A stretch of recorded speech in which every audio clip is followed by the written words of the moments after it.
एक भाई का एक क्वेश्चन था कि जीत भाई, अगर किसी प्रॉपर्टी पे हमने प्रॉपर्टी लोन लिया हुआ है या फिर होम लोन लिया हुआ है, तो उस वाली प्रॉपर्टी को हम कैसे सेल कर सकते हैं। उसके दो से तीन रास्ते हैं आप प्रॉपर्टी उस वाली को सेल करने के लिए। सबसे पहले तो आप जिस पार्टी से ये जिस जो बायर है आपका जो प्रॉपर्टी खरीद रहा है, उससे आप जैसे सपोज करो कि आपका जो लोन अमाउंट है वो 20 लाख रुपए है।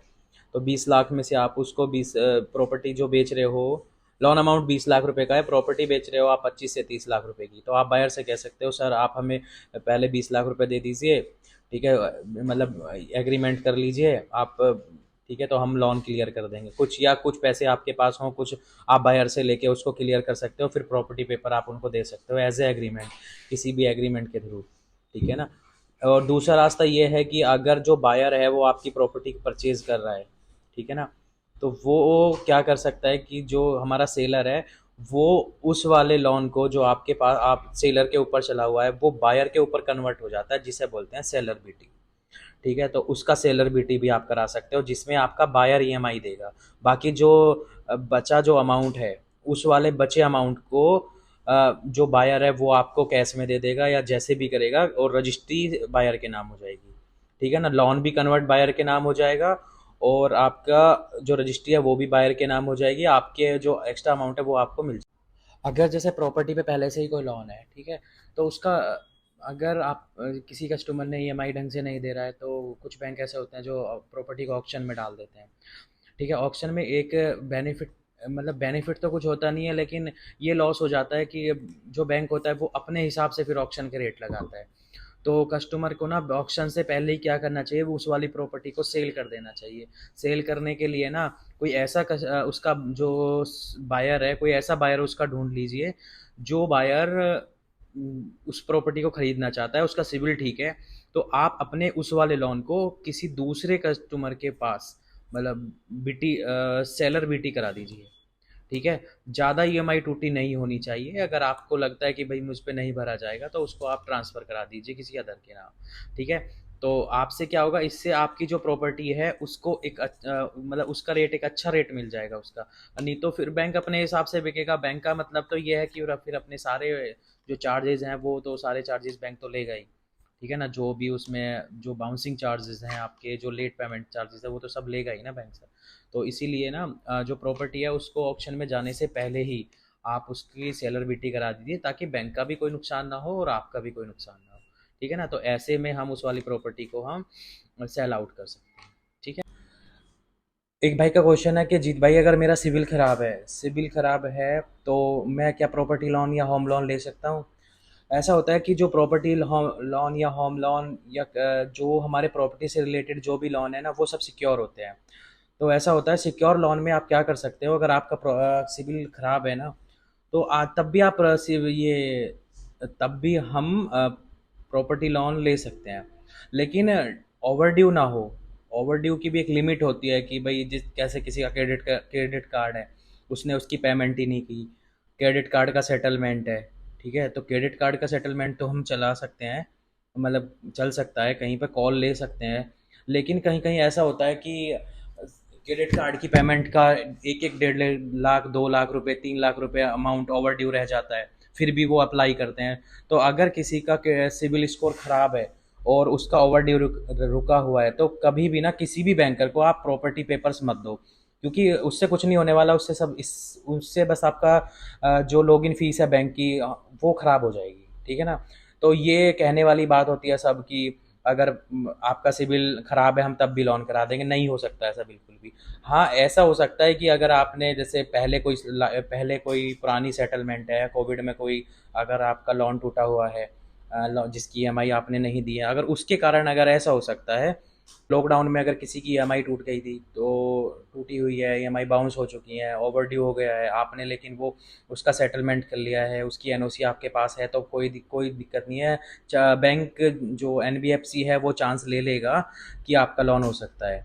ठीक है ना, कहीं भी अगर आपके पास ओवर ड्यू आ रहा है 50,000 से ऊपर, तो कहीं भी अपनी फाइल, मतलब कि प्रॉपर्टी लोन की फ़ाइल कहीं भी मत लगाओ, क्योंकि बैंक वाले पैसे ले जाएँगे, फिर बाद में आपका कोई फ़ोन नहीं उठाने वाला। ठीक है ना, फिर कहते हो कि जीत भाई हमारे साथ फ्रॉड हो गया, भाई फ्रॉड तो हो ही जाएगा। जब आपको सारी चीज़ पता है उसके बाद भी आप अनदेखी कर रहे हो, ठीक है ना, कि सिविल खराब होने के बाद भी आप प्रॉपर्टी लोन ले। ऐसा हो ही नहीं सकता कि सिविल खराब होने के बाद आपको लोन मिल जाए। सिविल खराब हो सकता है, कोई दिक्कत नहीं है, बट ओवर ड्यू अमाउंट अगर कम से कम किसी का भी, जैसे मेरे पास कुछ कस्टमर्स हैं, जैसे कुछ कस्टमर थे जिनका अभी 1,99,000 ओवर ड्यू है क्रेडिट कार्ड में, ठीक है ना, उसका 2015 से। एक कस्टमर है, उसका 1,26,000 ओवर ड्यू आ रहा है क्रेडिट कार्ड में 2015 से। तो उनका, उन पे 1,26,000 वाले पे इसलिए हमने कॉल ले ली थी क्योंकि 1,26,000 उसका क्रेडिट कार्ड खराब है। उसके बाद उसने एक बाइक ली है, उसका 20,000 रुपये ओवर ड्यू है।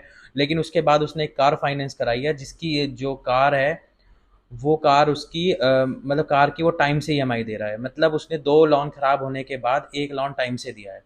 ठीक। कभी कभी बैंक इस बात पे भी कॉल ले लेता है कि पहले आपने क्या किया है उससे उन बैंक वालों को कोई मतलब नहीं है।